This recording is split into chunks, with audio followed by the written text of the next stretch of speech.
Boa noite, pessoal. Vamos começar a aula de hoje, então. Pessoal, aula passada a gente estava falando sobre conjuntos enumeráveis, né? Na verdade, a gente está falando de conjuntos enumeráveis desde o início aí da disciplina.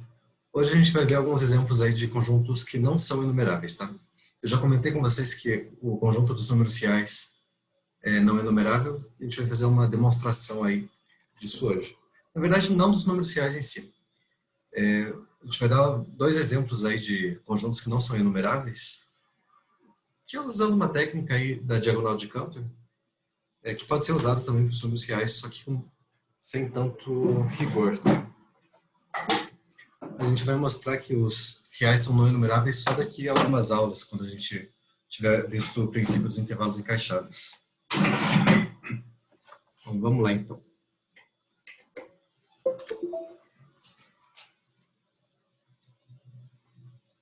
Bom, o primeiro exemplo que a gente vai ver de conjunto não enumerável é um conjunto de sequências.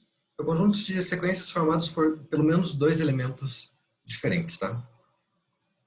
Eu vou dar um exemplo pegando sequências de zeros e uns. Só um exemplo, pode ser qualquer outro símbolo, tá? Pode ser qualquer coisa. Então, a gente vai mostrar o seguinte.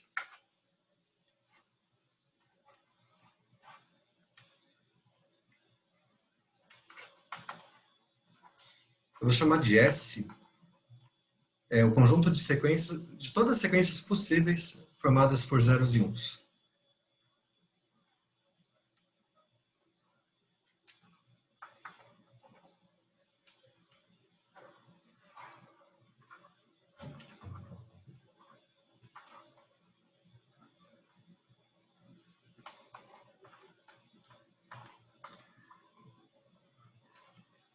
Olha, cada xn desse é 0 ou 1.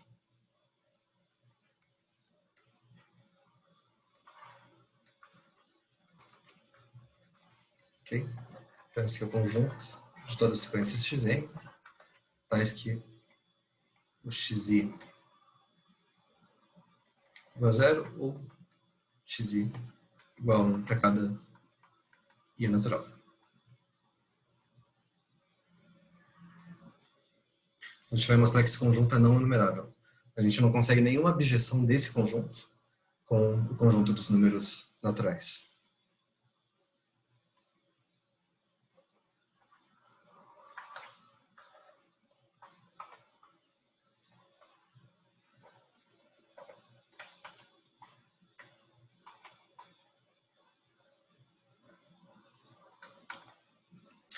Esse é aquele tipo de teorema que tem uma ideia interessante por trás que é bom a gente guardar, tá?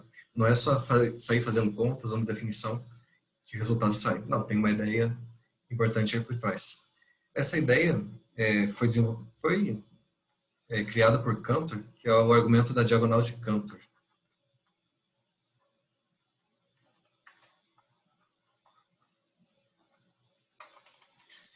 Que é o seguinte, a gente vai supor por absurdo que esse conjunto seja enumerável, tá? Então a gente consegue enumerar todas essas sequências aí desse conjunto S e a gente vai tentar chegar numa contradição, ok? Então a gente vai fazer o seguinte.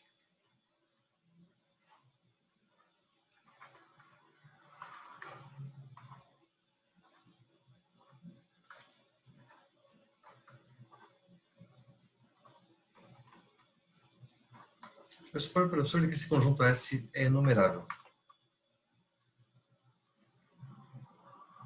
O que significa dizer que um conjunto é enumerável? Se lembra?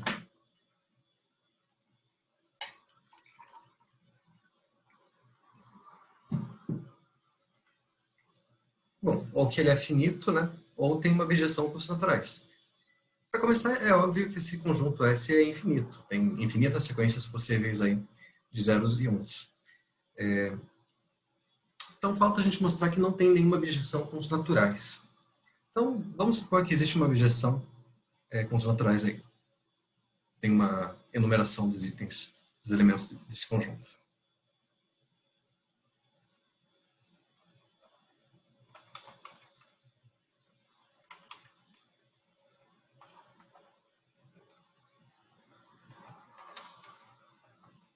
Eu já estou descartando o caso finito, tá? Já estou pensando que esse conjunto é infinito. Então tem uma abjeção aí dos naturais. com esse conjunto S. Tá?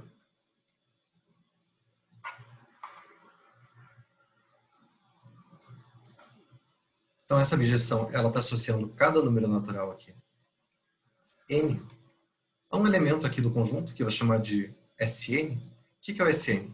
É uma sequência de zeros e uns, tá? Sei lá,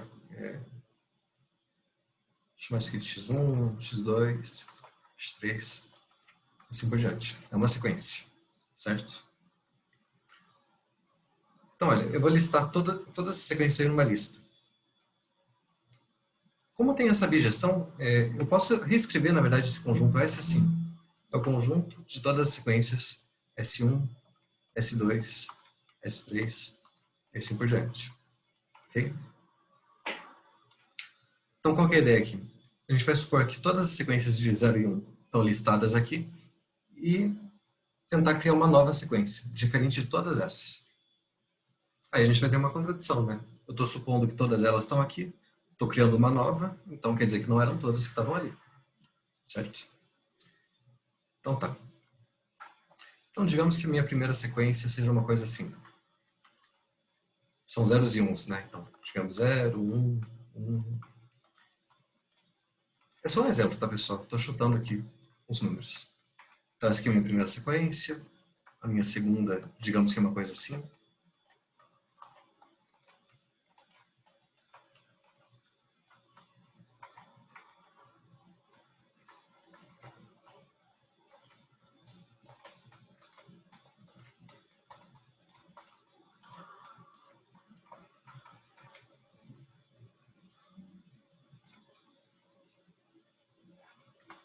Quarta, uma coisa desse tipo.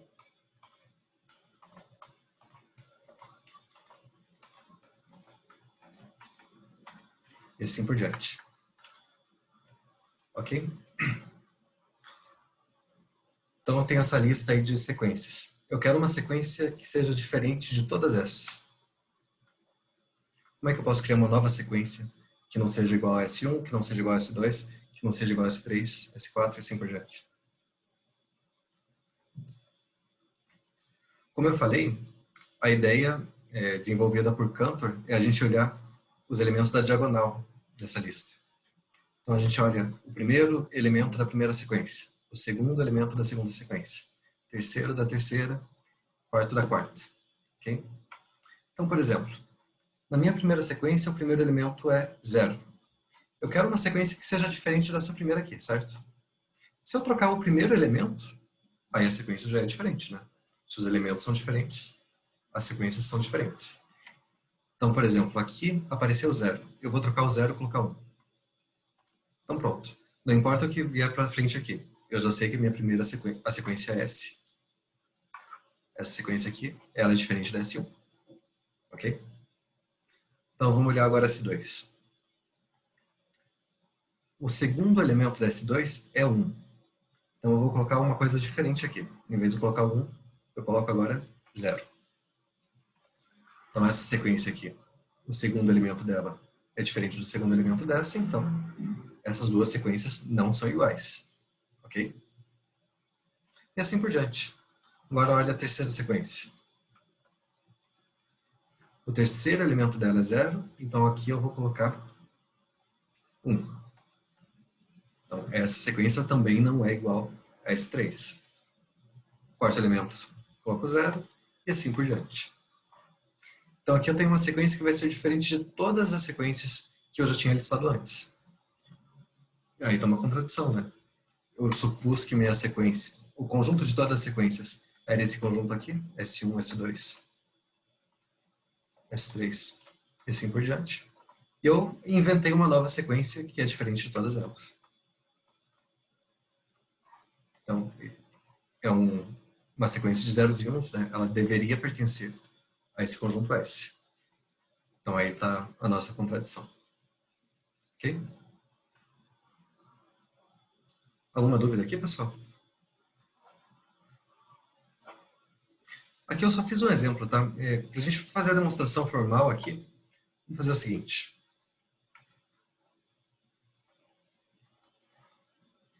Tá, voltando aqui. Deixa eu só usar a mesma anotação que eu usei aqui na apostila.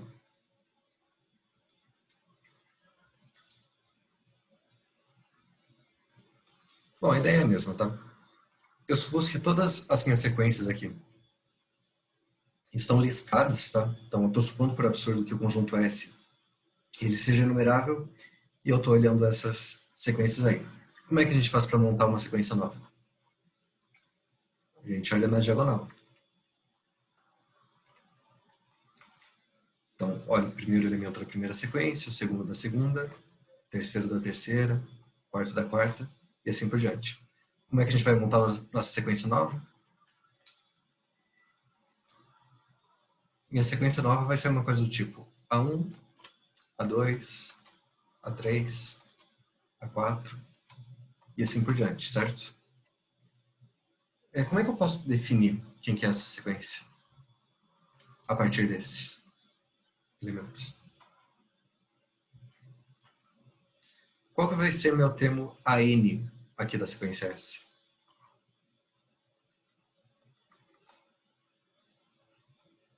Eu quero que ele seja sempre diferente do enésimo termo da enésima sequência, né?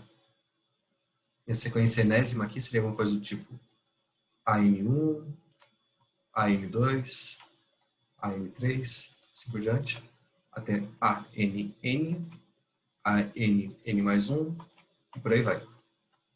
Eu quero que meu enésimo termo aqui da sequência S seja diferente desse termo aqui. Estou olhando para a diagonal. Então a gente define ele exatamente assim.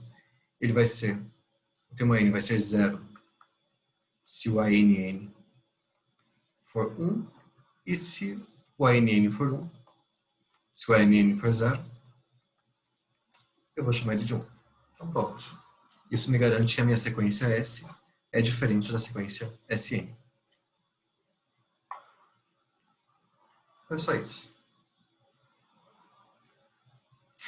Claro que aqui eu falei de sequências de zeros e uns, mas eu podia colocar qualquer outra coisa, tá?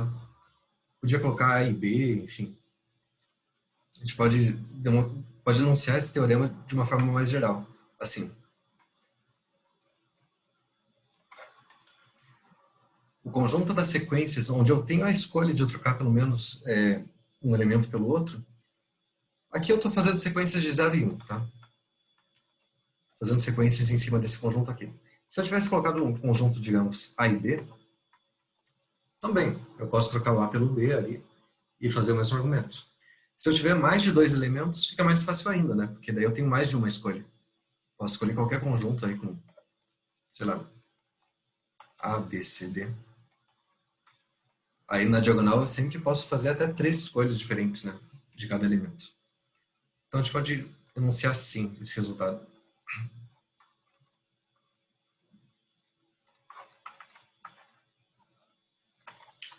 Pegar um conjunto qualquer aí com pelo menos dois elementos.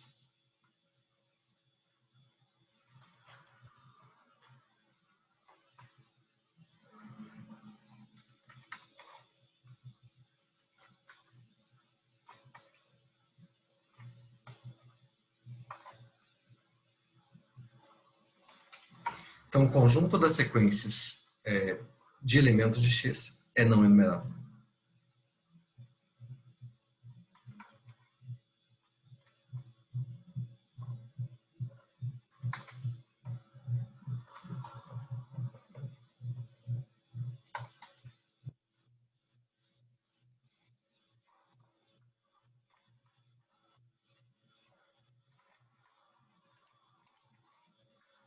Esse conjunto S aqui das sequências AN, onde a N é um elemento de X, é não enumerável.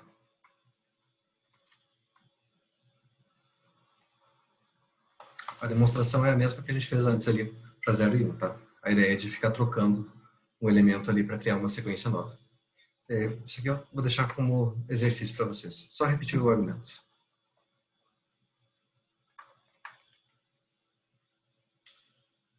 Tudo bem?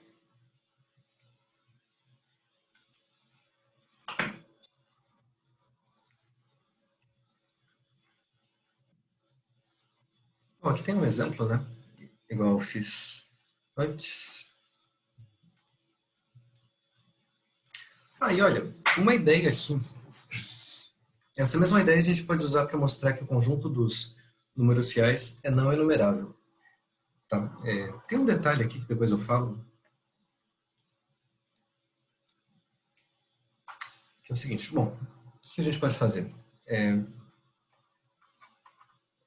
A gente mostrou já que se a gente tem um conjunto enumerável, qualquer subconjunto dele é enumerável também, né? Usando aquela questão da aplicação de inclusão, que é uma função injetora e tal. Então a gente mostrou aqui se x é enumerável e y é não e o y é um subconjunto de x.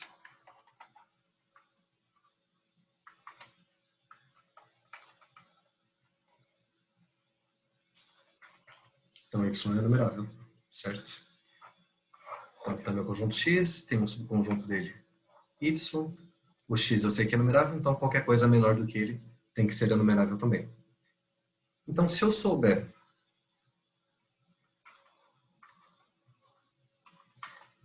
que um certo conjunto y é não enumerável,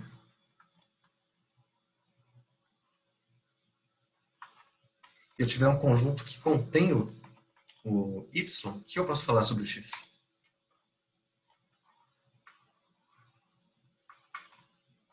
Olha, tem um conjunto que eu sei que é não enumerável. E tem um conjunto maior do que ele, que contém ele. Então o x não pode ser enumerável também, né? Porque se ele fosse, qualquer subconjunto de um enumerável é enumerável também. Aí teria uma contradição. Então, conjunto não enumerável, qualquer outro maior tem que ser não enumerável também.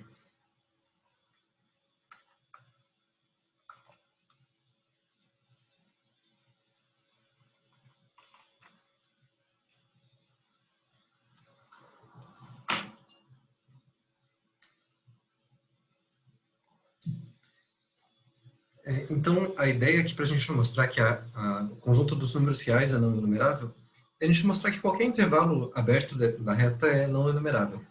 Então, a gente pode mostrar que o intervalo de 0 até 1 é um conjunto não enumerável, tá? Vou colocar aqui como proposição.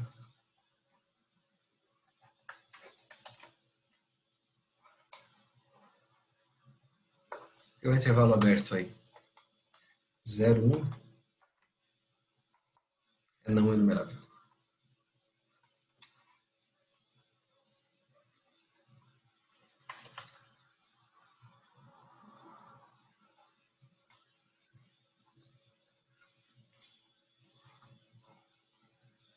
Bom, quem que é o intervalo 0, 1? São todos os pontos aqui, todos os números reais que estão entre 0 e 1. Ok?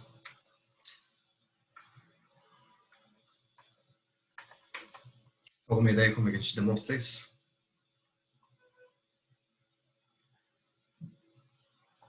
Usando aquele argumento da diagonal de Cantor.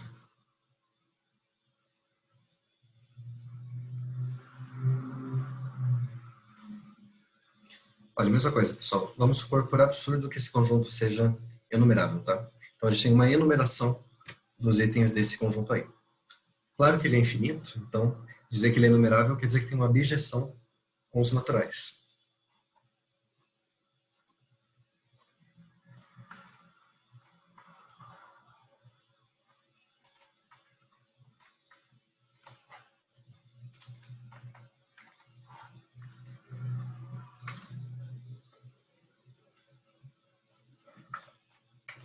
Então dizer que esse conjunto é enumerável quer dizer que eu consigo listar todos os elementos desse conjunto numa lista ordenada, tá?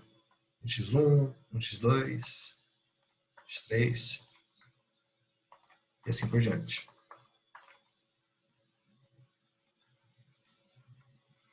Olha, cada um desses elementos aqui é um número entre 0 e 1, ok? Então, cada um desses elementos, a gente consegue escrever ele na forma decimal, né? Eles são 0, sei lá, 9, 3, 2, 5, 1. É algum número decimal aí. x2, digamos que é 0,7, 0,0000.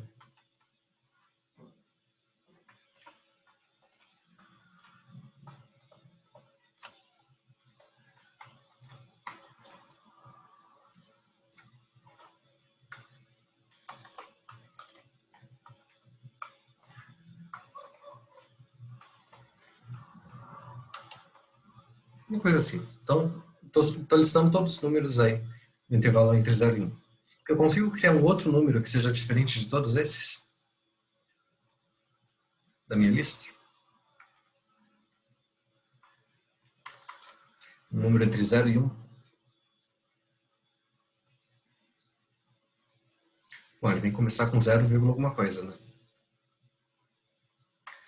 A ideia aqui é a mesma, a gente olha os elementos da diagonal aqui, da parte decimal do número. O meu primeiro aqui começou com 9. Vou colocar a diagonal aqui. O segundo número aqui é 0, o terceiro do terceiro 3, o quarto do quarto é 8, e assim por diante.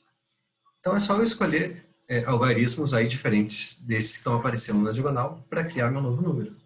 Aqui apareceu 9. Então aqui no meu primeiro dígito, eu posso escolher qualquer outro número que não seja 9. Sei lá, 1, por exemplo. Aí eu olho o segundo dígito. Não pode ser 0. Vou colocar 2. Meu terceiro algarismo. Não pode ser 3. Posso colocar, sei lá, 8. Quarto número não pode ser 8. Posso colocar 1. E assim por diante. Então estou criando um novo número aí que está entre 0 e 1, que é diferente de todos estes números aqui. Então, essa seria uma ideia para mostrar que o intervalo 0, 1 é não enumerável.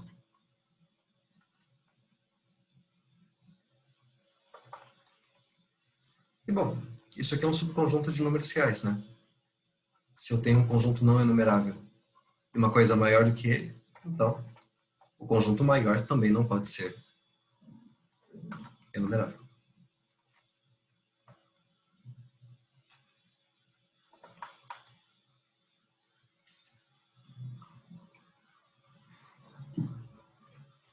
Só essa demonstração é que ela está quase certa, tá? Mas ela tem um probleminha aqui, que é a questão da representação de um número na forma decimal. Ela não é única, né? A gente pode ter, na verdade, duas formas diferentes de representar qualquer número. Por exemplo, eu posso escrever o número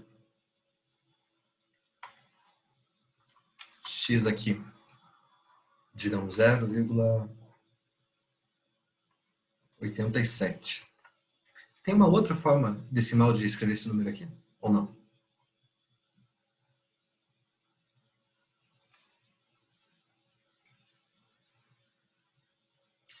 Tem uma outra. Essa forma aqui, olha. Posso escrever assim, como 0,8. Daí no lugar do 6 eu coloco, do 7 eu coloco 6. E daí continuo com 9. Aqui são duas formas diferentes de representar, mas o número é o mesmo.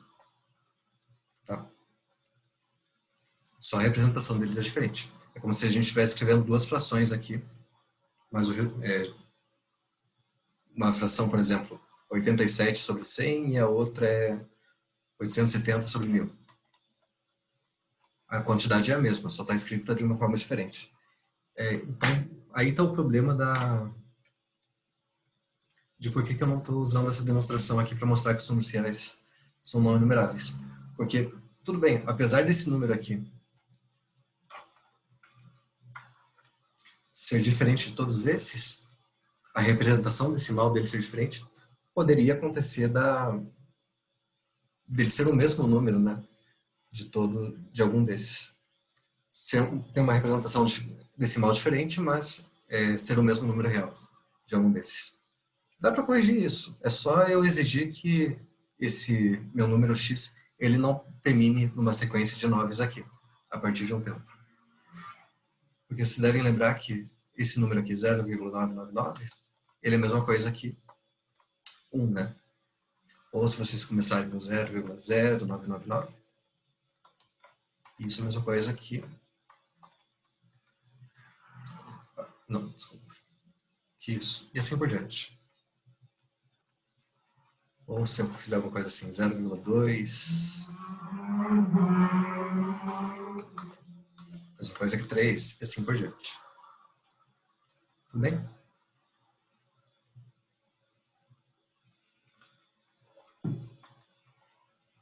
Esse aqui é o tipo de coisa que parece que está errado, né? Mas não está, não. Se vocês se lembrarem, não sei se vocês já viram demonstração desse tipo.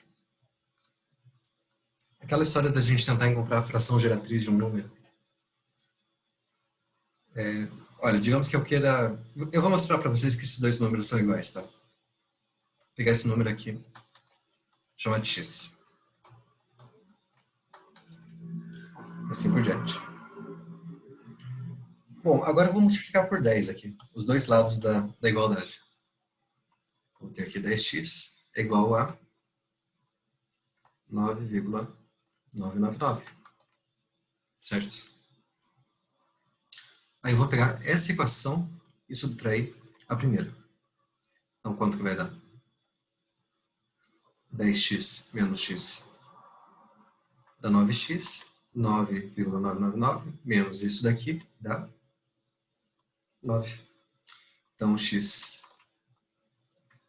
9 dividido por 9 que dá 1. Então, olha, apesar de parecerem ser números diferentes, na verdade eles são iguais, né? São iguais porque é uma representação infinita. Se eu parasse aqui, não colocasse os três pontinhos, é claro que os números são diferentes. Os três pontinhos me indicam que eu estou continuando aí, acrescentando esse 9 infinitas vezes.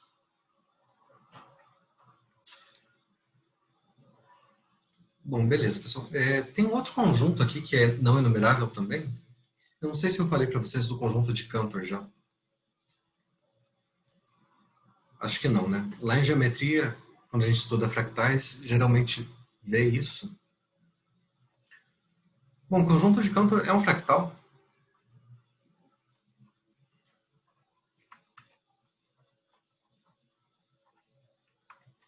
E outro exemplo de conjunto não enumerável, que a gente constrói esse conjunto de forma recursiva, tá? A gente faz assim. Eu começo com um intervalo de comprimento 1. Então, intervalo de 0 até 1.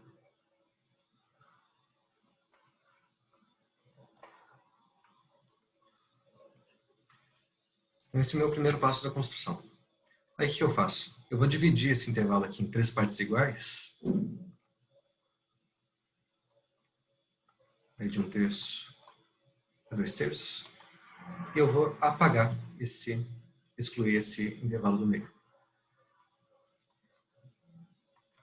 Então sobraram esses dois intervalos aí. Depois o que eu faço? Eu repito o mesmo procedimento. Vou dividir o que sobrou em 3 partes iguais. E excluir a parte do meio. Depois, mesma coisa, divide em 3 partes iguais.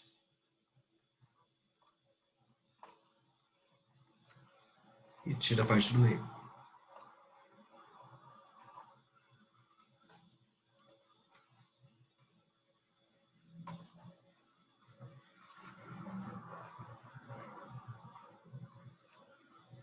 Bom, e continua esse processo aí infinitas vezes. O que vai sobrar no final?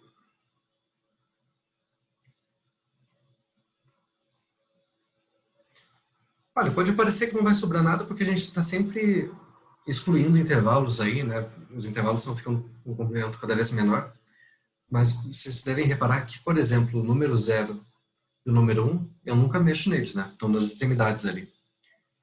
Mesma coisa com o terço. Depois da primeira exclusão ali do intervalo do meio, ele também não foi mais mexido. Esse também não. Esse aqui também não, esse aqui também não.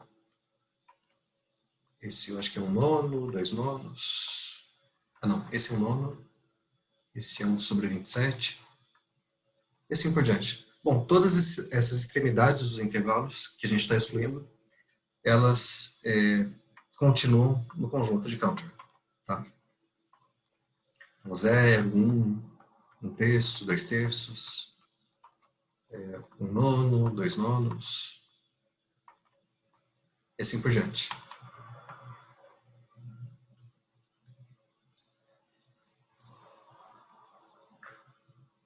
Se vocês repararem, isso aqui é um conjunto só de números racionais, né? Essas extremidades. Todos os elementos que eu coloquei aqui para vocês são números racionais, que a gente já mostrou que é um conjunto enumerável. Apesar disso, a gente consegue mostrar que o conjunto de Cantor ele é não enumerável. Então, na verdade, não são só esses números que estão no conjunto, não. Tem números irracionais ali dentro também. E infinitos deles, né? Uma quantidade não enumerável deles. Apesar de parecer que vai sobrar só uma poeira ali de pontos no final, esse é um conjunto bem grande. Tá? Não é difícil mostrar que o conjunto de Cantor é enumerável, não. A gente pode fazer uma associação aí com construção de sequências, tá? Por exemplo, vou dar a ideia meio por cima, tá? Cada ponto que pertence ao conjunto de Cantor, eu consigo associar uma sequência, que é o seguinte. A gente começou com uma sequência com um intervalo inteiro, né? E dividimos ele em 3 partes. Então, essa primeira parte aqui, eu vou dar um código para essa parte. Eu vou começar todos os pontos desse intervalo aqui no número 0, todos os pontos dessa metade aqui em 1, e todos os pontos dessa parte aqui em 2. Na verdade, o que eu estou fazendo é escrevendo os números desse intervalo aqui na base 2, tá? Com 3 algarismos, 0, 1 e 2. É isso que a gente faz na base decimal, né? Essa aqui com 10 números. A gente pega o intervalo aqui inteiro, divide ele em 10 partes iguais.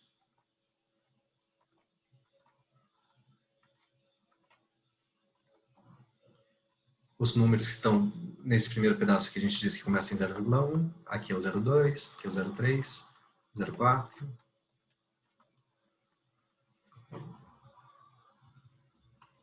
0,5, 0,6 e assim por diante.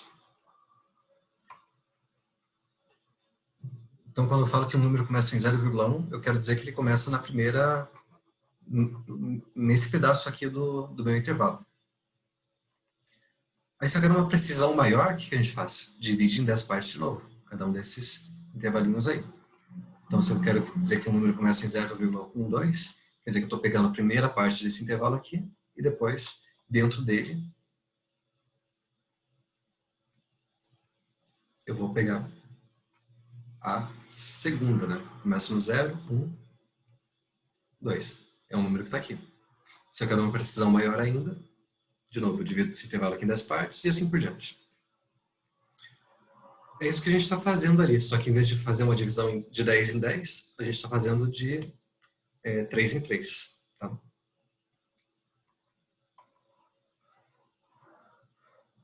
Então, todos os pontos que estão aqui nesse primeiro intervalo vão começar em 0, os que estão aqui começam em 1, os que estão aqui começam em 2. Aí eu vou dividir em 3 partes aqui. 3 partes aqui, 3 partes aqui. Então, os pontos daqui começaram em 0, todos eles começam em 0, os que estão aqui começam em 1, e aqui em 2. Agora, esse está no primeiro intervalo aqui. Então, vão ser os pontos 0, 0. Aqui os pontos começaram em 0, o segundo algarismo deles vai ser 1. E aqui é 2. Aqui é 1, 0, 1, 1, 1, 2. 2, 0, 2, 1, 2, 2. Ok? E assim por diante. Aqui vai ter o 0, 0, 0, 0, 0, 1, 0, 0, 2, e por aí vai. Então, essas sequências de zeros, 1 e 2 vai me dar a coordenada onde estão os pontos. Ok? Então, os pontos que vão pertencer ao conjunto de Cantor, o que a gente pode falar sobre eles? Quais são as coordenadas que eles podem ter?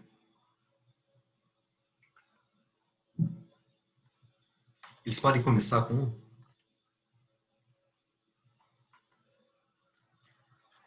Não pode, porque todos os pontos que começam com 1 a gente excluiu já no primeiro passo. Sobrou só o que começa com 0 ou 2. Tá, então digamos que ele começou com 0. O segundo algarismo pode ser 1?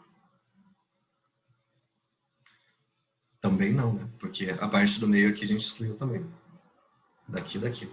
Então não pode ser 1. Tem que ser 0 ou 2. Digamos que é 2. Esse pedaço que a gente excluiu. Esse também.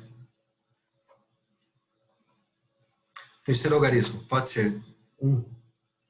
Também não, porque a gente sempre está excluindo o terço do meio. Então, olha, os pontos que estão no conjunto de Cantor, eles só podem aparecer os algarismos 0 e 2. Tá? Então, a gente está fazendo uma correspondência aí dos pontos do conjunto de Cantor com uma sequência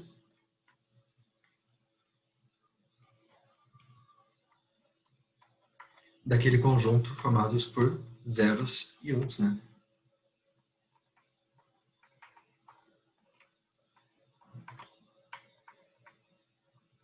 Ou 0 e 2, que seja. Ou é 0 ou é 2. Dá na mesma, né? São dois algarismos diferentes. Esse conjunto a gente sabe que não é numerável.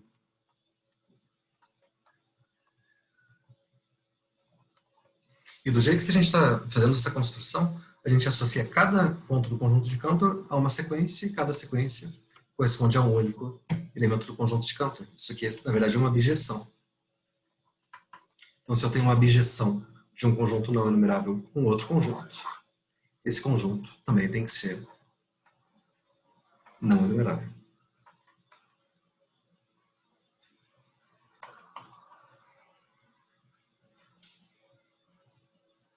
Tá claro, pessoal?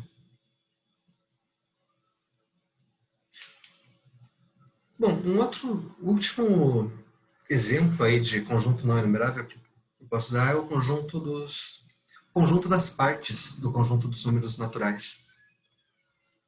O conjunto das partes aí, coleção de todos os subconjuntos de números naturais.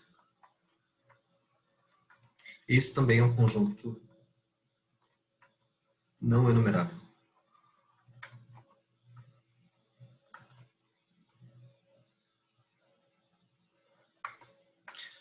Bom, isso aqui eu vou deixar como exercício para vocês mostrarem que esse conjunto é não enumerável.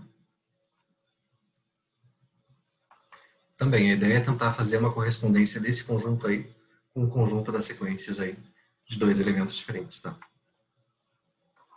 Tentar montar uma abjeção aqui desses dois conjuntos. Tentar pensar se um elemento do conjunto, se um número n aqui pertence ao conjunto, eu vou associar um 0 ou 1 se acontecer uma coisa, ou 1 se acontecer outra, enfim. Pensem aí.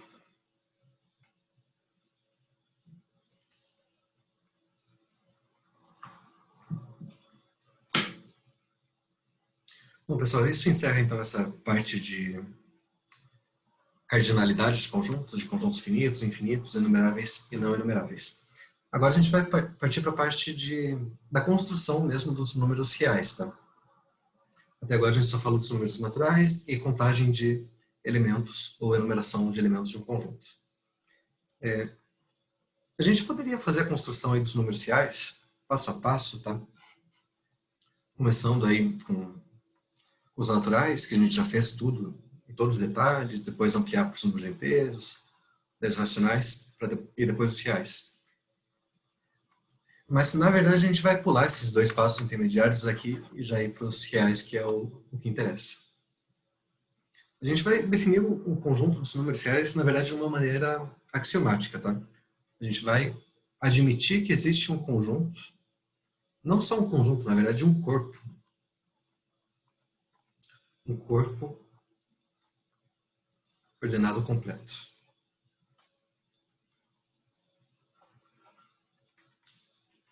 A gente vai colocar isso como um axioma, que existe um corpo ordenado completo, que a gente chama de corpo dos números reais. São 3 palavras aqui que a gente precisa dar um sentido primeiro, né? Eu vou começar falando primeiro, definindo o que é um corpo, depois a gente vê a questão da ordenação e, por último, a questão da completude. Tudo bem? Essa questão de corpo, na verdade, é uma questão algébrica, tá? Lá em álgebra, vocês devem estudar isso também. Em álgebra tem 3 estruturas principais que a gente estuda ali, que são os grupos, depois os anéis, e aí os corpos. Bom, um grupo basicamente é um conjunto aí, com uma operação satisfazendo certas propriedades. A gente costuma pensar como adição. Tem que ser associativa, tem que ter um elemento neutro, enfim.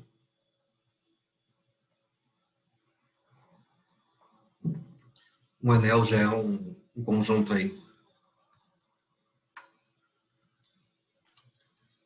com 2 operações, né? Uma operação de soma e uma operação de multiplicação, satisfazendo certas propriedades. E um corpo também é um caso particular de um anel, tá? É um conjunto aí com uma operação de soma, uma operação de multiplicação, satisfazendo algumas propriedades que a gente vai ver agora. Então, acho que é mais fácil eu definir primeiro o que é um corpo, tá? Vamos lá.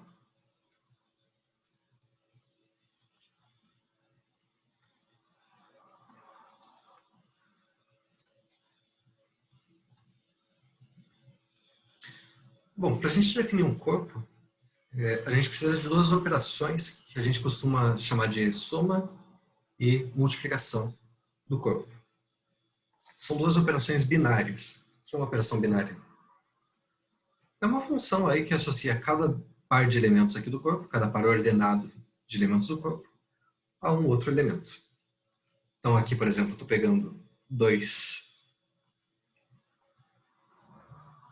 elementos A e B.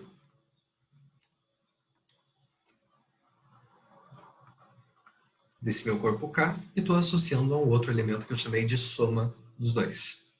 Eu estou colocando essa soma aqui dentro de um círculo só para lembrar que essa soma não necessariamente é a soma que a gente está acostumado, tá? Ela pode ser uma regra diferente para combinar esses elementos.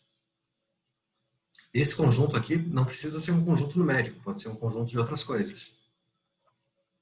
De polinômios, enfim, matrizes, sei lá, qualquer coisa. Funções. Então eu tenho uma soma, que eu estou denotando por esse símbolo aqui, e uma multiplicação, que a gente está denotando desse tipo aqui. E essas operações, elas satisfazem as propriedades que a gente está acostumado para números reais. Quais são?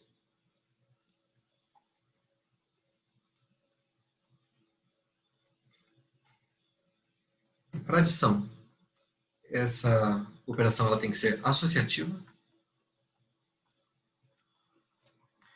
Quer dizer, na hora de eu fazer a soma aí de 3 elementos, A, B e C, tanto faz se eu começar a fazer a soma por esses 2 elementos aqui, ou por esses 2.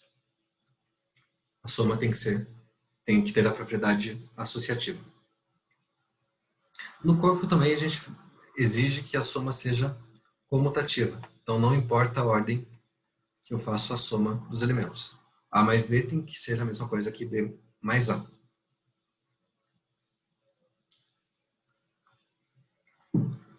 Tem que existir um elemento neutro para adição. Tá? Algum elemento aí que eu estou chamando de O. Geralmente eu denoto esse elemento neutro da soma por 0 mesmo, tá? Mesmo que não seja um conjunto numérico, enfim. Só para facilitar a vida. Então tem esse elemento O aqui, que quando eu faço a soma com qualquer outro elemento do corpo, ele é neutro, né? Então tem que dar o elemento A. Existência de elemento oposto. Oposto da soma. Quer dizer, para todo elemento do corpo, tem que existir algum outro elemento que, somando com ele, vai me dar o número 0. Vai dar o elemento neutro da soma. Então, para todo A no corpo, tem que existir um outro elemento. Estou chamando de A barra, que somando com ele dá o elemento neutro da soma. Ok? Então, para adição, a gente tem essas 4 propriedades. Associativa, comutativa, existência do elemento neutro e existência de elemento oposto. Para multiplicação, é a mesma coisa. Quer dizer, quase a mesma coisa. Tem que valer a associativa, tem que valer a comutativa, tem que existir um elemento neutro para multiplicação, que eu estou chamando de L. Seria o nosso número 1, né? E tem que existir elemento inverso também para multiplicação. Mas aqui tem um detalhe. Só tem elementos inversos os elementos que não são o elemento neutro da soma.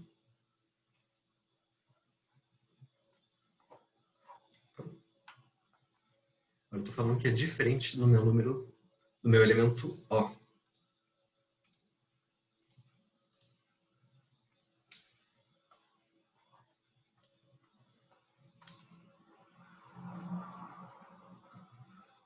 Ok?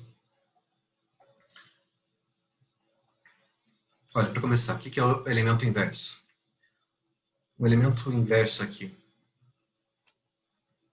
de um número A é algum número que, quando eu estou multiplicando por A, eu tenho o elemento neutro da multiplicação. Então, para todo elemento A, tem algum elemento que eu chamei de A', que multiplicando por ele, dá o elemento neutro da multiplicação.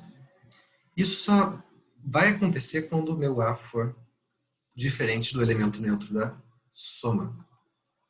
Pensando em número, seria um número diferente de zero. Porque se for o zero, né, a gente sabe que o zero vezes qualquer coisa dá zero. Não pode ser 1. Claro, a não ser que meu corpo, o elemento neutro da soma e o elemento neutro da multiplicação sejam iguais. A não ser que no meu corpo o 0 e o 1 sejam o mesmo elemento. Pode acontecer isso? Pode. Mas, em geral, a gente vai estar excluindo essa condição aí. Porque quando eu tenho um corpo com essa propriedade aqui do elemento neutro e o elemento neutro da soma e da multiplicação serem iguais, o corpo ele só pode ter um elemento. Aí não tem graça nenhuma pra gente, tá?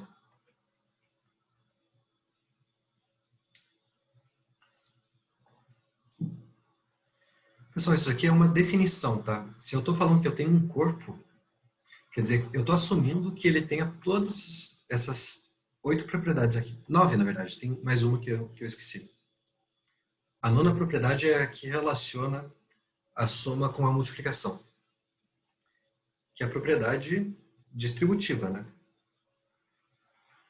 Para todo elemento A, B e C aqui no corpo K tem que valer essa questão aqui. Na hora de eu multiplicar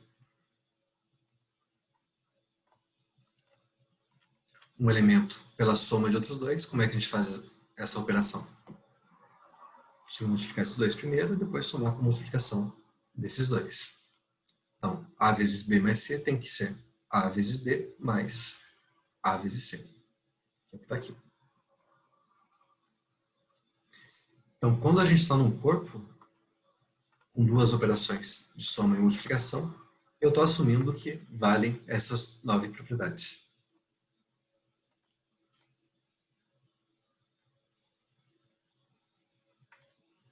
Fica mais fácil trabalhar assim quando a gente vai definir que o conjunto dos números reais com as operações de soma e multiplicação são um corpo. Eu já estou assumindo que valem essas propriedades aí. Porque daí não dá todo aquele trabalho que a gente teve para os naturais, né? Para os naturais a gente provou tudo isso, uma por uma. Dá um trabalho bem grande. A gente fez por indução e tal. Para os reais não tem nem como usar indução para começar. Então a gente tem que assumir isso daí como axioma mesmo.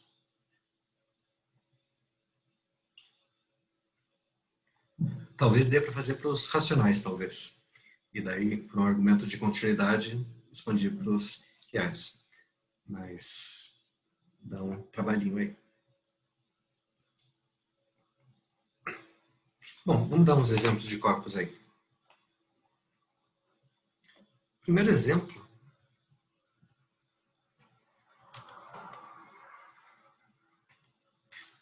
Bom, vamos pensar aqui no conjunto dos números naturais para começar.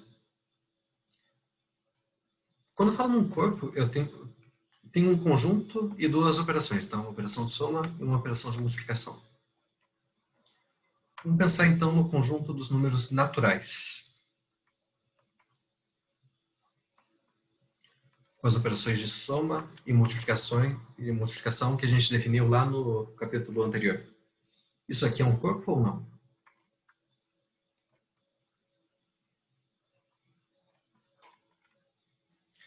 O que vocês acham?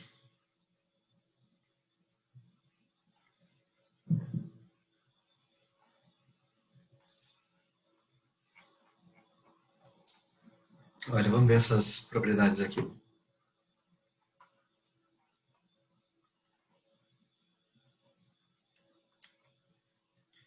Vale a propriedade associativa para a soma de números naturais? Vale, né? Eu acho que a gente até provou isso daí, por indução. Comutativa? Vale também. Eu acho que devo ter deixado como exercício isso daqui para vocês provarem. Existe um elemento neutro para adição de números naturais? Existe algum número natural que, somando com qualquer outro, dê o próprio número natural?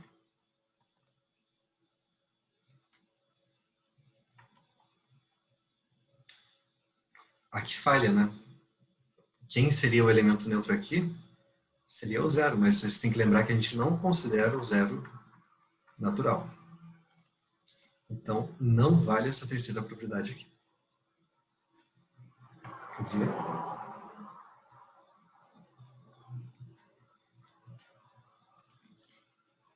o conjunto dos números naturais com essas duas operações não é um corpo.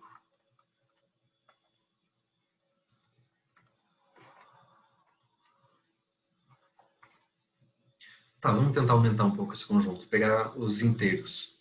Porque os inteiros têm o zero, né? O zero é elemento neutro da soma.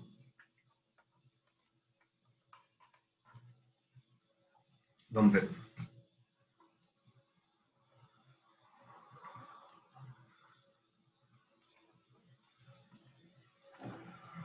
De novo, associativa, vale. Consigo associar aí a soma de números inteiros. Comutativa, também posso trocar a soma, ok? Elemento neutro para adição. Agora existe, né? O zero é o elemento neutro da soma de números inteiros. Elemento oposto. Se eu tenho um número inteiro qualquer, existe algum outro número inteiro que, somando com ele, dá esse elemento neutro da soma? Sim. Sim, né? Qual que é esse elemento? O? No caso, menos n. Isso.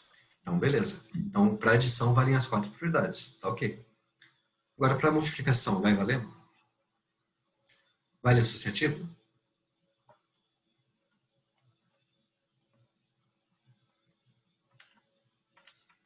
Vale, né? Consigo alterar aí a forma de associar a multiplicação, não altera o resultado.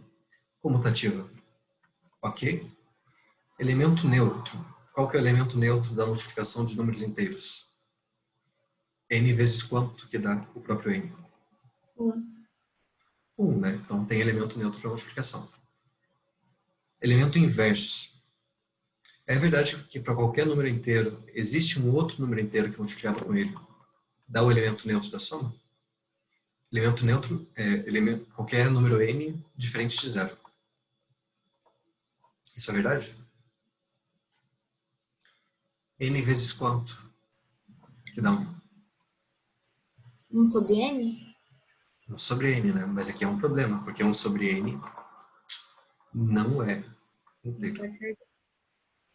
Então não é verdade que todo elemento tem elemento inverso no conjunto dos números inteiros. Então isso também não é um corpo.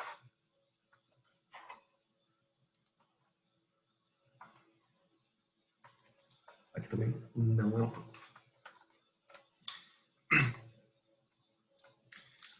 Tá, vamos ver. Nossa próxima tentativa, os números racionais.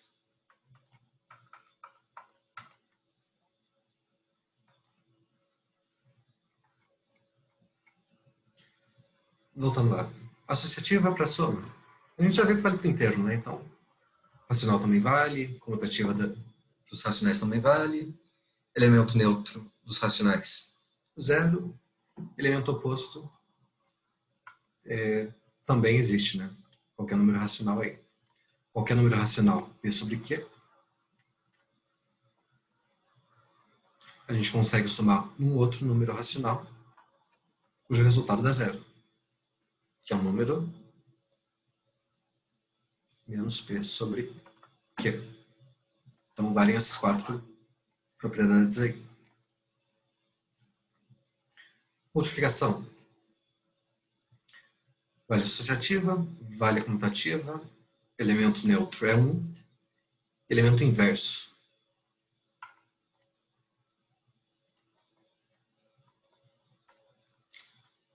É verdade que qualquer número racional diferente de zero, existe algum outro racional que multiplicando isso dá 1?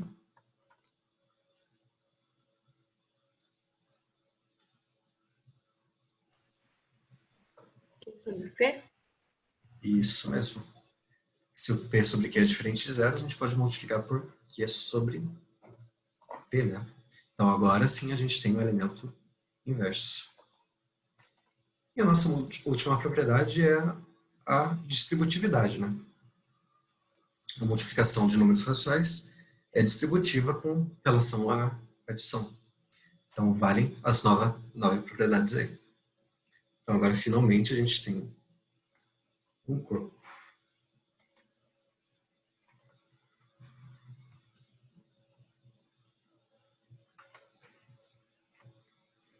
Olha, o conjunto dos números racionais é um corpo.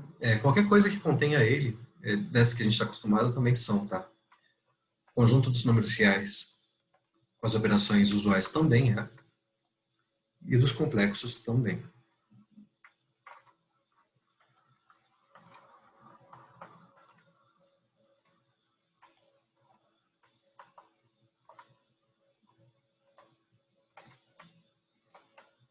Porque valem todas as propriedades que a gente já viu, né?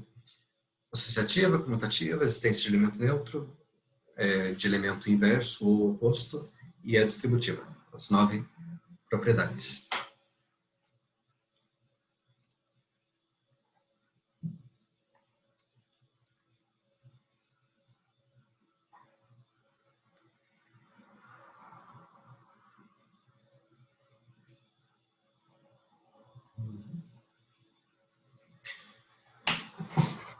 Eu vou dar uns outros exemplos aí de corpos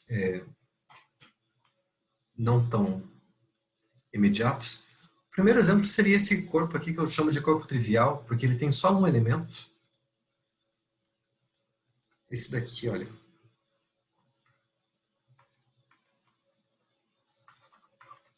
Eu vou chamar de K. Um conjunto qualquer que tenha um elemento aí, sei lá, um elemento X qualquer. Pode ser qualquer coisa. E eu vou definir 2 operações nesse conjunto aqui. Uma operação de soma e uma operação de multiplicação. Bom, como é que eu faço para somar 2 elementos desse corpo aí? Se eu estou somando um elemento X com um elemento X, o único resultado que eu posso ter para essa soma é o próprio X, né? Porque eu não posso sair do corpo, não posso sair desse conjunto. O resultado da soma tem que ser o próprio X. Multiplicação.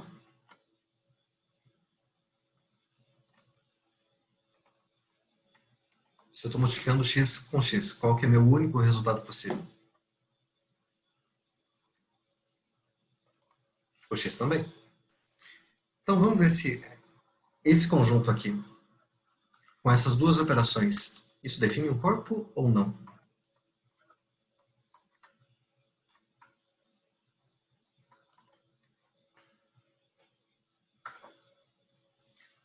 Olha, a gente tem que ver se valem aquelas 9 propriedades, né? 1, 2, 3, 4, 5, 6.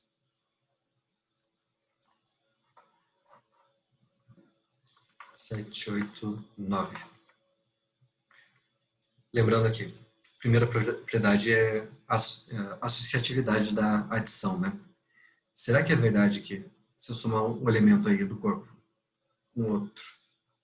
Só que o outro é o próprio x, né? Aqui não tem muito o que fazer. Isso mais isso mais isso. É a mesma coisa que isso mais isso mais isso? Verdade ou não? Quanto que é x mais x?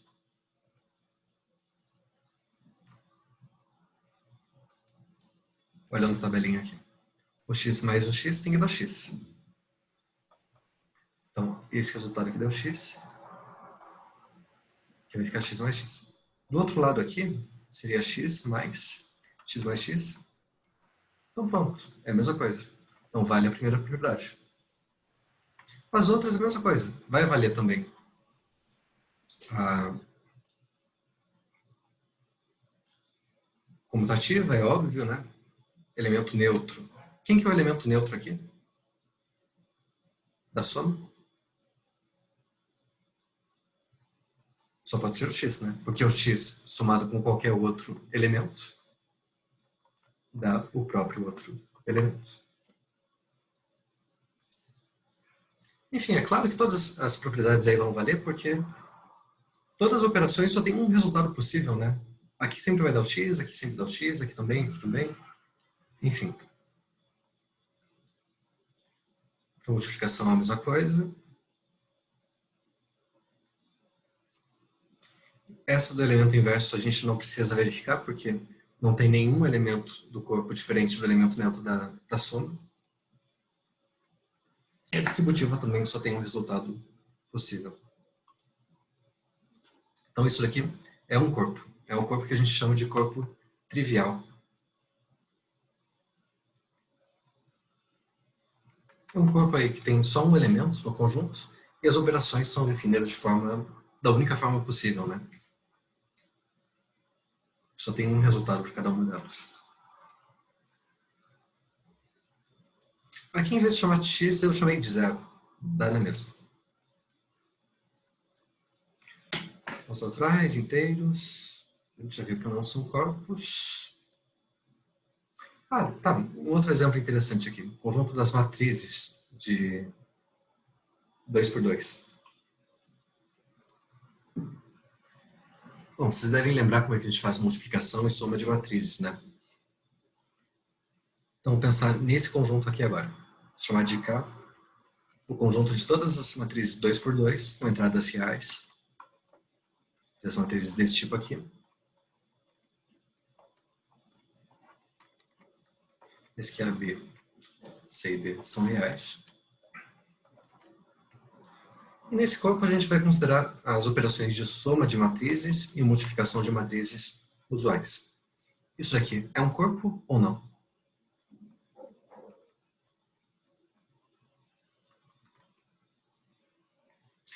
Só lembrando as operações aqui. Como é que a gente faz para somar duas matrizes?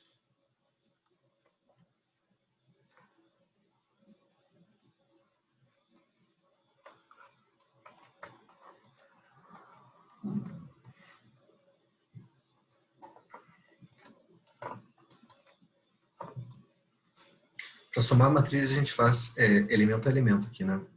O A1 com A2, B1 com B2, C1 com C2, D1, D2.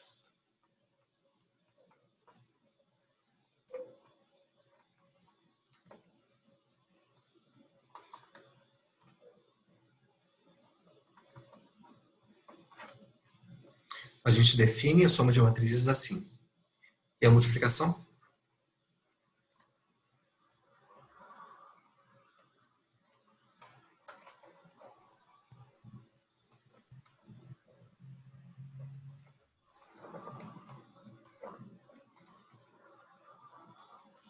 Bom, a multiplicação fica meio complicado, né? Uma coisa assim. Tem que multiplicar essa linha por essa coluna.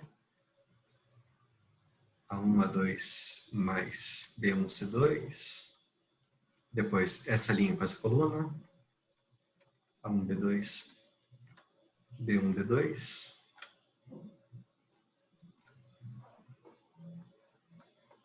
Depois essa linha com essa coluna.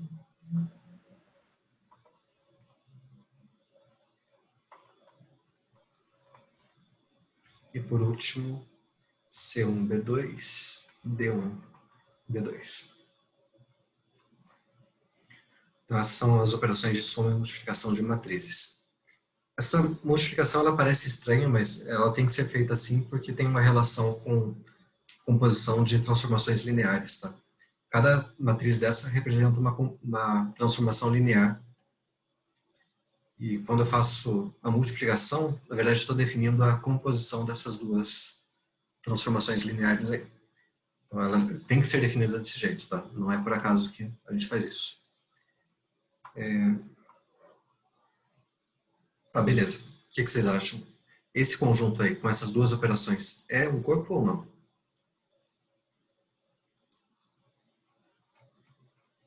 Daquelas 9 propriedades, tem alguma que não é satisfeita?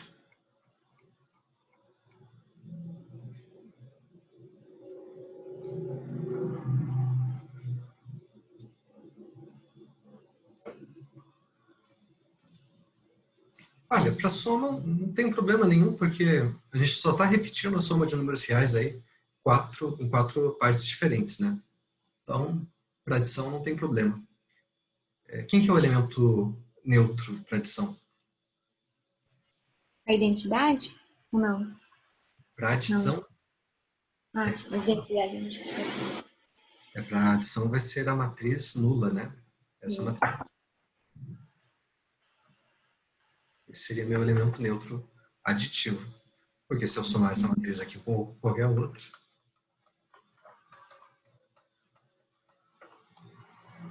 claro que vai dar essa própria matriz, né? A identidade, que é essa matriz aqui, 1, 0, 0, 1, ela é o elemento neutro da multiplicação.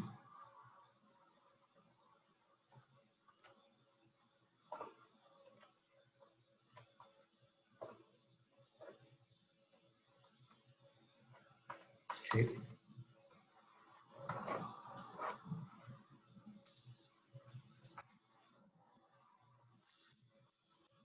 Então, tudo bem. Valem as 4 propriedades aí para adição. Para multiplicação, vale associativa. Tanto faz se eu começo multiplicando as duas primeiras matrizes aqui ou as duas últimas, o resultado é o mesmo. Comutativa, vale a propriedade comutativa para multiplicação de matrizes?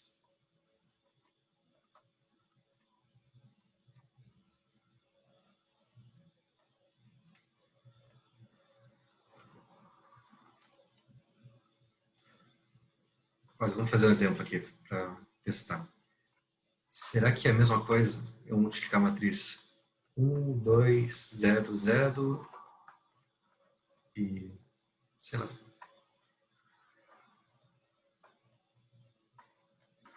Será que essa multiplicação aqui vai dar, se eu trocar a ordem, vai dar o mesmo resultado?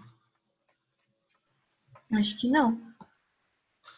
Vamos ver. Eu não sei, tá? Tô chutando aqui. 1, 2, 1, 1. Que vai dar 3, né? Agora, isso com isso. 1, 2, 1, 0. 1 vezes 1 dá 1, 2, 0, 0. Aqui vai dar 0, aqui dá 0 também. Agora, inverter a ordem. Isso vezes isso dá quanto? 1, 1, 1, 0. Dá 1. 1, 1, 2, 0, dá 2. 1, 0, 1, 0, dá 1. 1, 0, 2, 0, 2. Olhem, não dá o mesmo resultado, né? A multiplicação de matrizes não é comutativa. Então já falhou nesse item 6 aqui. Então isso não é um corpo. Se vocês forem ver também, a questão de elemento inverso também não vale, tá? Não são todas as matrizes que têm matriz inversa.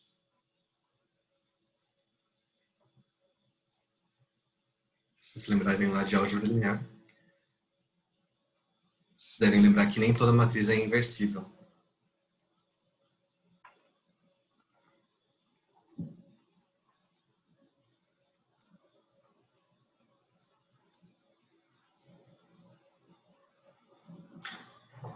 Esse é um outro exemplo interessante. eu vou definir aqui nesse conjunto do produto cartesiano dos racionais duas operações de uma maneira que parece esquisita, tá? Que é o seguinte. Outro exemplo. Eu vou chamar de K o meu produto cartesiano dos racionais por ele mesmo. Então, é um conjunto de pares ordenados, né?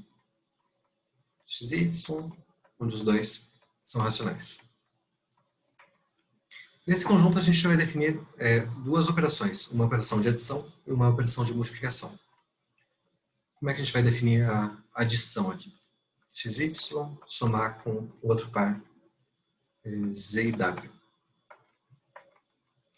Bom, para somar esses dois pares ordenados, a gente vai fazer assim.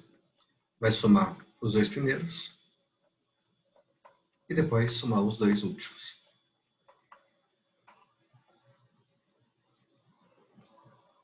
Então essa é a minha adição. Estou definindo ela assim. A multiplicação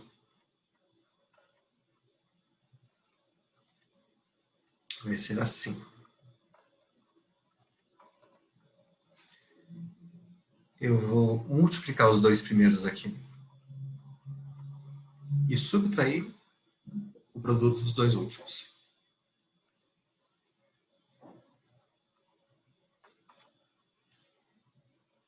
Minha segunda coordenada vai ser o produto cruzado aqui, do x com w e o y com z.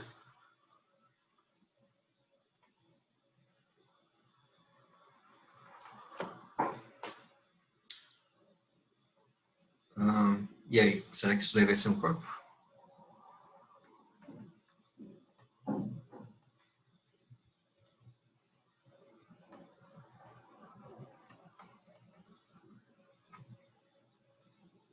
Eu não vou fazer as contas aqui todas para vocês, mas vocês conseguem verificar que isso aqui é um corpo sim. Valem as 9 propriedades: associativa, comutativa, existência de elemento neutro, inverso e a distributiva. Essa multiplicação parece que é uma coisa muito estranha que eu fiz, mas o que eu estou fazendo aqui, na verdade, é a mesma ideia da multiplicação de números complexos. É como se essa minha primeira coordenada aqui fosse a parte real e a segunda coordenada a parte imaginária do número complexo. Olha, se a gente tentar escrever isso aqui como um número complexo, parte real x e imaginária y, ficaria x mais y, certo? Eu estou querendo multiplicar dois números complexos aqui no final das contas.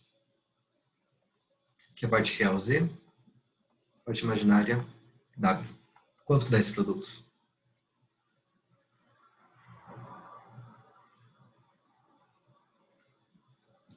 Qual que é a parte real desse produto? X. X. XZ. Vamos fazer passo a passo, tá? XZ. E Y e W. depois YZ. E por último, I, Y e W. Agora, I vezes I dá menos 1, né? Então vai ficar menos YW. Ou, separando a parte real e a parte imaginária aqui. A parte real vai ser XZ menos YW. E a parte imaginária, XW, YZ. Olha, é exatamente o que eu tinha definido antes. XZ, YW. E aqui a parte imaginária, XW mais YZ. Essa aqui é uma maneira mais concreta de definir as operações entre os números complexos, tá? Em vez da gente ficar falando da existência de números imaginários, não, a gente simplesmente define o conjunto dos números complexos aqui como um conjunto de pares ordenados com duas operações que são definidas dessa forma aqui. Quando foi feito isso, é que passaram a aceitar os números complexos, tá? Porque a gente para de falar de números imaginários e está simplesmente trabalhando de uma maneira algébrica. Ok?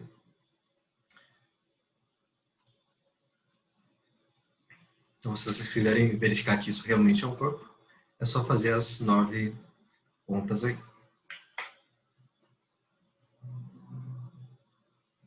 Bom, o último exemplo de corpo.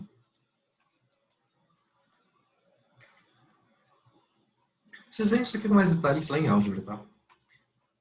Mas só para não ficar pensando que corpos são só números, números racionais, reais, enfim. O último exemplo é o seguinte. Eu vou chamar meu corpo aqui de K. Ele vai ter dois elementos, que eu vou chamar de 0 barra e 1 barra.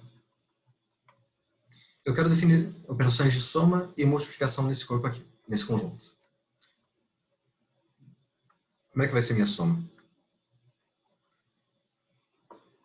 E a multiplicação? Bom, eu tenho que somar o 0, 1, com 0 ou 1. E a multiplicação também.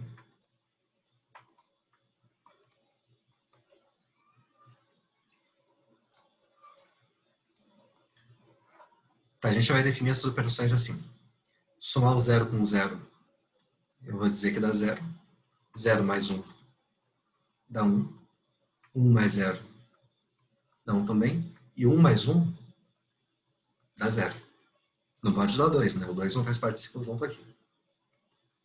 Agora a multiplicação. 0 vezes 0, 0. 0 vezes 1, 0. 1 vezes 0, 0. 1 vezes 1, 1. Então, eu estou definindo as operações desse jeito aí. Vocês podem verificar também, tem que fazer as 9 contas ali, para verificar as 9 propriedades que esse conjunto aqui, com essas duas operações, também é um corpo.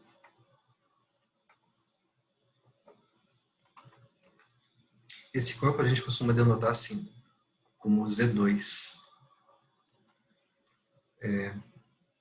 Porque isso aqui tem a ver com classe de equivalência, tá? É como se eu estivesse fazendo quocientando o conjunto aí dos números inteiros pelo conjunto dos números pares. Em álgebra vocês vão ver o que significa isso. Na verdade, esses números 0 e 1, eles representam classes de equivalência dos números inteiros. A minha classe do 0 aqui são todos números inteiros pares.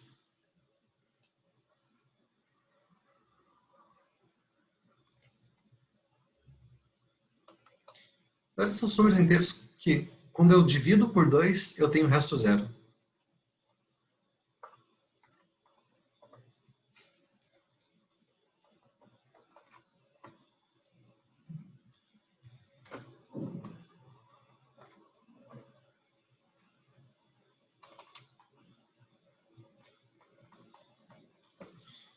E a minha outra classe seria a classe dos números que tem resto 1. Né, os números ímpares. Os números inteiros, que quando a gente divide por 2, tem resto 1. Só tem essas duas possibilidades, né? Então eu posso pensar assim. Quando eu estou somando dois números pares, eu tenho o quê? Um número par. Se eu somo um número par com um ímpar, eu tenho um número ímpar. Somo um número ímpar com um par, tenho um ímpar com um ímpar, eu tenho um par. Aí no produto, se eu multiplico dois pares, tenho um par. Se eu multiplico um par com um ímpar, eu tenho um par também. Ímpar com par, tenho um par. Ímpar vezes ímpar, eu tenho um número ímpar. Vocês podem fazer isso, na verdade, para qualquer conjunto desse tipo aqui. Qualquer conjunto do tipo ZP, onde eu vou ter aí P classes de equivalência. 1, 2, 3. Até P menos 1. Dá para definir essas operações desse jeito aí, pensando no resto da divisão pelo número P. Isso aqui vai ser um corpo quando P for primo. Tá? Dá para provar isso daí também. Se a gente pensar no Z3, por exemplo, a gente teria 3 classes de equivalência, né? Se eu estou dividindo um número inteiro aqui por 3, quais são os restos possíveis? Ou vai ser 0, quando ele for um múltiplo de 3, ou posso ter resto 1, ou posso ter resto 2. Não posso ter resto 3, né? Porque, na verdade, se eu tiver resto 3, quer dizer que eu conseguiria dividir uma vez a mais ali esse número por 3. Na verdade, o resto 3 é a mesma coisa que o resto 0. Nesse caso aí.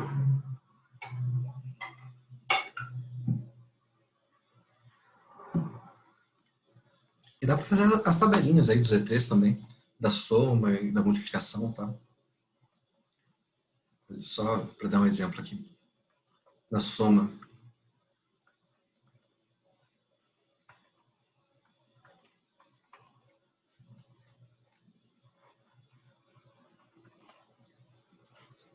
Olha, vamos ver. Se eu somo dois números múltiplos de 3, o resultado vai ser um múltiplo de 3 também, né? Os dois são divisíveis por 3, a soma também. Se eu somo um número que é múltiplo de 3 com um que tem resto 1 na divisão por 3, a soma vai ter resto...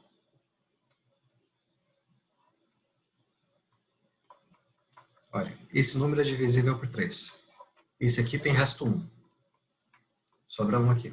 Então, quando eu divido a soma por 3, eu vou ter resto quantos?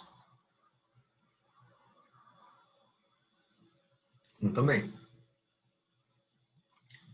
Aqui tem resto 0, aqui tem resto 2. A soma tem resto 2. 1 e 0, mesma coisa que 0 e 1. Dá 1.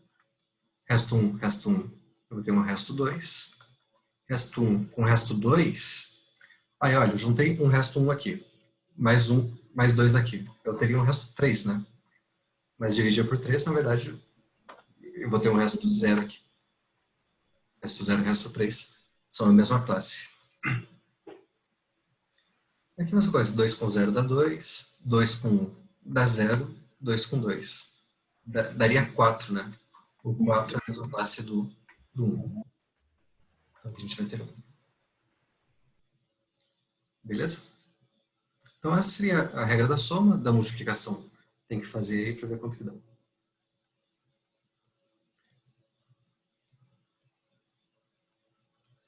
Tá, mas pensando aqui em... Vamos voltar no nosso caso anterior. No corpo a gente tem que ter elemento neutro da soma e da multiplicação. Para soma, nesse exemplo, qual que é o elemento neutro? É o 0 ou 1?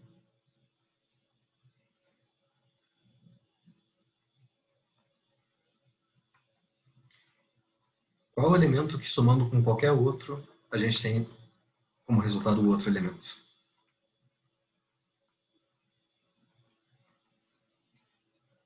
Nesse exemplo é o 0, né? Olha, o 0 mais 0 dá 0, 0 mais 1 dá 1. Então tá mantendo aqui o segundo elemento. E para multiplicação, qual que é o elemento neutro?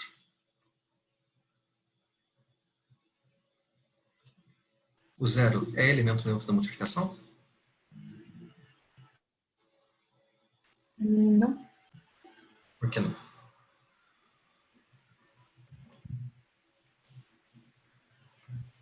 Porque se eu pegar ali e fazer vezes 0, vai dar 0. Isso. Então, por exemplo, se eu pegar o 0 vezes 1, né? Se ele fosse elemento neutro da multiplicação, isso deveria dar 1. Mas não dá, né? 0 vezes 1 dá 0. Então, ele não é elemento neutro. Agora, o 1 é.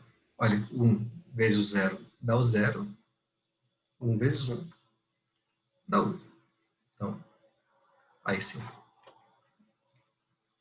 O 1 é elemento neutro da soma e o 0 da multiplicação. Aqui também vai ser, tá? No Z3. O 0 é o elemento neutro da soma e o 1 é o da multiplicação. A tabelinha da multiplicação aqui ficaria um pouco mais complicado. Tem que ver... Não tanto, tá? Só pensar um pouquinho se vocês conseguem fazer.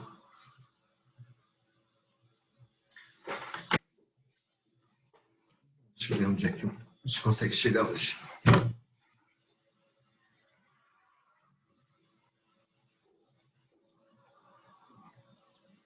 Tá, pessoal, aqui tem as operações no corpo. Como eu falei, tem duas operações que estão na definição do corpo, né, que são as operações de adição e multiplicação. Mas quando a gente tá lá na escola ainda, a gente sempre trabalha com 4 operações, né? Soma, subtração, multiplicação e divisão. Um corpo, como é que a gente pode definir a subtração? O que significa subtrair 2 elementos no corpo?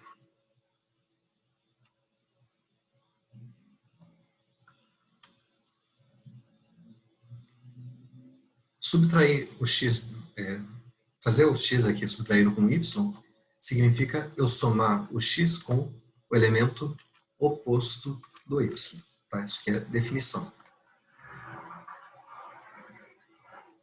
Então, fazer o x menos y significa somar o x com o elemento oposto do y. A soma já está definida pela definição do corpo. E a existência de elemento oposto também está dada pelo corpo. Agora, fazer a divisão. O que significa dividir um elemento?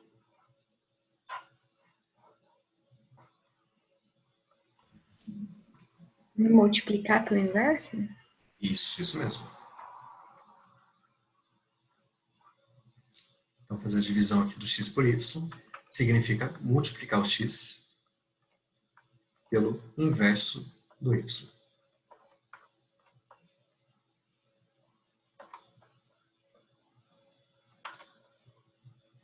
E vocês têm que lembrar que só existe o elemento inverso quando o y não é o elemento neutro da soma, né? Pensando em números, o y tem que ser diferente do zero.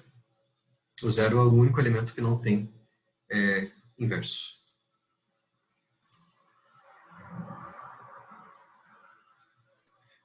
Leandro? Sim. É o Robson. Robson. Quando tu tiver um... Pessoal, o Robson vai dar um recadinho para você sobre a semana acadêmica. Pode falar, Robson.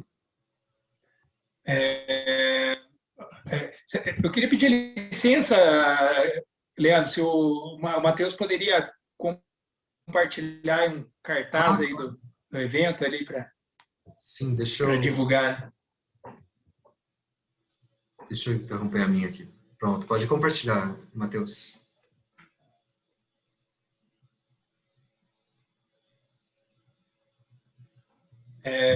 Pessoal, então uma boa noite para vocês.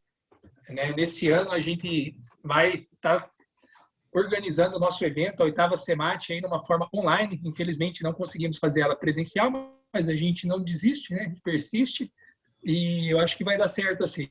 Se Deus quiser, vai funcionar. E, bom, esse daqui é um evento que a gente faz aí com bastante carinho, bastante suor, né? Dá muito trabalho e a gente faz aí pensando em vocês. O centro acadêmico aí está dando uma ajuda muito grande aí para a gente. Vamos aí trazer aí um workshop do Prof. Mate para mostrar esse mestrado que nós temos aqui na área da matemática, né? Mestrado profissional em matemática, que é uma oportunidade para vocês aí, posteriormente, estar vindo aqui fazer o mestrado com a gente, né? Então, aqui, esse evento é para mostrar o Prof. Mate. Qual que é o objetivo? Os resultados que ele já tem alcançado através de uma experiência de Cornélio Procópio, através de o que é feito ali no Prof. Mate, como que é as disciplinas, né, a dissertação, né, um trabalho aí de uma aluna aí numa oficina. Vamos ter palestrante aí de professores conhecidos, né, professor Poulsino aí, é sempre um sonho trazer ele, uma fala dele aqui para a gente, né, um professor muito conhecido aí na área da matemática, na área de álgebra, né. É uma youtuber também, que o pessoal vai comentar com vocês, alguns mini cursos aí para complementar o conhecimento de vocês aí, e também aí, né, o sarau aí, uma mostra cultural. Passar a palavra aí para o Matheus aí. Boa noite, pessoal. Boa noite, professor. Não participei da aula de hoje, mas depois eu corro atrás do conteúdo, tá? Eu vou ampliar aqui para ficar mais fácil da gente visualizar. Então, os eventos que eu vou apresentar aqui não estão necessariamente na mesma ordem, mas são os que vão ocorrer na semana acadêmica. Então, vai acontecer o segundo workshop Prof. Mate. Nisso vai acontecer uma palestra, experiências e resultados do Prof. Mate Cornélio Procópio. Então, se alguém quer saber como que vai funcionar a ingressão, quais são os relatos de experiência dos professores que fizeram esse mestrado e conhecer esse mestrado que tem aqui na nossa universidade, vai ter uma palestra sobre isso. No período da tarde, vai ter uma oficina explorando os códigos de barra nas aulas de matemática. E, embora o público-alvo seja os alunos do Profimate, quem é do nosso curso também pode participar, desde que sobre vagas. Vai acontecer no último dia o quinto Sala da Matemática. Dessa vez ela vai ser pelo YouTube. Então a gente sabe que é o dia mais divertido, a gente vê professor apresentando, a gente vê calor apresentando, a gente vê aluno apresentando, conhecendo vários talentos, dando risada, é um dia divertido. E quem quiser participar vai ter que gravar então um vídeo e mandar. A gente decidiu ser dessa forma por causa de problemas que podem acontecer com a internet no dia da apresentação. Então, a 8ª CEMAT, ela tem como tema a matemática presente nas tecnologias, abordagem para o ensino. Baseado nisso, a gente decidiu escolher 2 palestrantes. A Larissa que entrou em contato com eles, então eu vou passar a palavra para ela comentar sobre eles. Boa noite a todos. Então, eu vou comentar das 2 palestras que vão ocorrer nessa semana. Uma delas vai ser na segunda-feira, que vai ser a palestra de abertura. E quem vai estar ministrando essa palestra vai ser o professor Dr. Francisco César Polsino. Ele é da USP de São Paulo e o título da palestra vai ser Códigos que detectam erros. Na terça-feira vai ter outra palestra, que vai ser com a professora Júlia Jacoldi. Ela, igual o professor já comentou, não sei se vocês conhecem, mas ela é uma youtuber e ela tem um Instagram que ela publica conteúdos matemáticos, tanto é que o apelido dela na internet é Matemaníaca. Então ela vai estar dando essa palestra, contando um pouco da experiência dela nesse meio aí online da internet, né? O título da palestra vai ser Usando Vídeos em Sala de Aula. E após essa palestra, vai ter a mesa de discussão, uma mesa redonda, com os egressos do curso de licenciatura em matemática. E a professora Júlia também vai participar junto. Então, vai ser o tema dessa mesa redonda vai ser o tema voltado à nossa semana da matemática. E daí vocês podem fazer perguntas, discutir junto com os egressos sobre o tema. A semana acadêmica ela vai acontecer do dia 21/6 a 25/6. Vamos utilizar a mesma plataforma que está acontecendo as aulas, que é o Zoom. O cronograma está disponível no site da CEMAT, tanto que o Ivan já mandou e-mail para todos os alunos, então quem quiser ter acesso a mais informações é só acessar a caixa de entrada. As inscrições elas vão até o dia anterior ao início da semana acadêmica, então até o dia 20/6. Só que é interessante que já façam as inscrições o quanto antes, porque para garantir vaga no minicurso, são limitadas, né? Então alguns têm 30 vagas, alguns têm 40. Então se vocês tiverem algum interesse em minicurso, vocês já podem fazer a inscrição hoje mesmo. Eu trouxe aqui também um template de como é o site da CEMAT, para falar brevemente. Aqui no lado esquerdo tem as principais opções. Então, se vocês querem saber, por exemplo, sobre os minicursos, será o local trabalhos, ou inscrição, dá um clique e você já vai ser redirecionado para essa parte. Quanto à submissão de trabalhos, vai ser até o dia 3/5. E eu também trouxe ali embaixo o cronograma. E qualquer dúvida que vocês tiverem em relação ao evento, vocês podem entrar em contato comigo, com a Larissa, com qualquer pessoa do CA ou com os professores também, que a gente vai estar ajudando vocês e respondendo as questões. Pessoal, só mais uma coisa que eu esqueci de falar. A gente era para realizar esse evento, né, na forma presencial, então nós havíamos até feito uma ação entre amigos, né, o CA organizou, né, uma rifa. E esse recurso o CA está administrando e vai utilizar para um próximo evento presencial para garantir a inscrição de vocês. Então, vocês já vão ter a inscrição garantida. Não sei se a gente vai conseguir realizar esse evento ano que vem, né, presencial, né, a gente não sabe. Mas quando for possível, já está garantido. E a gente resolveu fazer ele gratuito esse ano, né, porque ele é dessa forma, então a gente tem uma redução de custo. Então, vai ser gratuito para todos. Tá? Então, gostaria de ressaltar esse ponto. E também lembrar vocês aí que estão fazendo algum projeto com algum professor, gostaria de registrar o trabalho de vocês aí. Então, a gente tem os anais e tem também a possibilidade de vocês fazerem uma apresentação ali, né? E vocês verem também os colegas apresentando aí o trabalho de vocês, ou alguma coisa que vocês já estão fazendo aí no TCC, já tem alguma ideia, já tem trabalhado alguma coisa. É uma oportunidade aí para fazer uma apresentação. Pessoal, a gente conta aí com a participação de vocês. É um evento aí para vocês, feito com muito carinho, com muito trabalho, muito esforço. Conto aí com a participação de vocês. Um grande abraço. Muito obrigado aí, Leandro, pela oportunidade aí de estar fazendo a divulgação. Valeu, gente. Obrigado. Até mais. Bom, pessoal, encerrar a aula por aqui hoje, então. Daqui a pouco eu já vou colocar a próxima lista de exercício ali no Moodle. Essa é a última lista da primeira prova, tá? A partir da próxima aula a gente vai continuar o conteúdo aí com as questões de corpos, as operações e tal. Na próxima quinta a gente tira as dúvidas aí das listas para quem tiver, na aula de quinta-feira. Na outra segunda já é a nossa prova, beleza? Qualquer dúvida tem um atendimento agora também, pessoal. Até segunda, então.